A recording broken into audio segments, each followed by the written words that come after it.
दोस्तों, आए दिन सोशल मीडिया पर सनातन धर्म के प्रति प्रोपगेंडा फैला जा रहा है कि बाबा भीमराव अंबेडकर साहब ने 22 प्रतिज्ञा ली थी, बस इसी को स्लोगन बनाते हुए कि ब्रह्मा विष्णु महेश को मैं नहीं मानूंगा।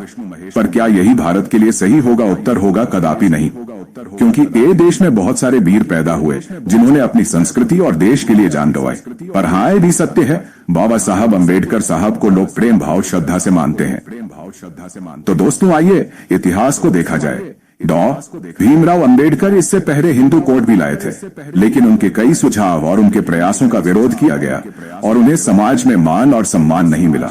बाबा साहेब का मकसद था कि अगर उनके विचारों को लोग स्वीकार करेंगे और उनका समाज में मान सम्मान होगा तो उन्हें कोई दिक्कत नहीं है।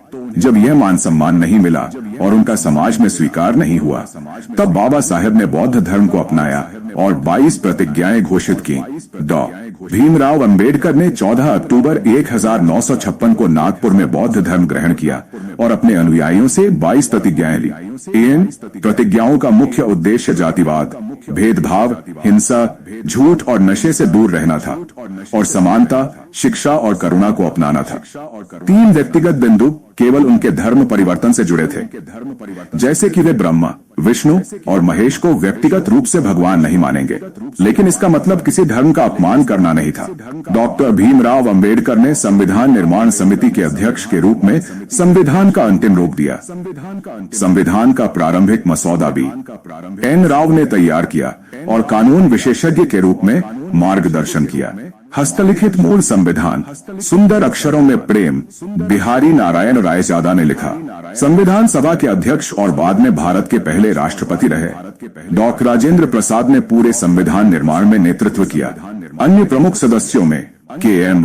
मुंशी, एस.एन. मुखर्जी, H.B.R. इयंगर शामिल थे, जिन्होंने कानून, संस्कृति और प्रशासन पर काम किया। संविधान सभा की कुल संख्या लगभग 389 सदस्य थी, जो विभाजन के बाद 299 रह गई। संविधान ने सभी नागरिकों को समान अधिकार, धर्म की स्वतंत्रता और न्याय की गारंटी दी। कुछ लोग केवल 3 प्रतिज्ञाओं को पकड़कर सनातन धर्म पर कटाक्ष कर रहे हैं, लेकिन यह बाबा साहेब के मूल उद्देश्य का गलत प्रस्तुतिकरण है। संविधान और बाबा साहेब दोनों ही सभी धर्मों के सम्मान और समानता की बात करते हैं। इस देश में कई वीर हुए जिन्होंने अपनी संस्कृति और देश के लिए अपने प्राण दिए, जैसे भगत सिंह, सुभाष चंद्र बोस, झांसी की रानी, वीर सावरकर, गुरु गोविंद सिंह, चंद्रशेखर आजाद और अन्य। देश सिर्फ किसी एक व्यक्ति या धर्म के लिए नहीं, बल्कि सभी महापुरुषों और नागरिकों के बलिदान के लिए है। असली अनुयायी वही हैं जो सत्य, समानता और संविधान का सम्मान करें।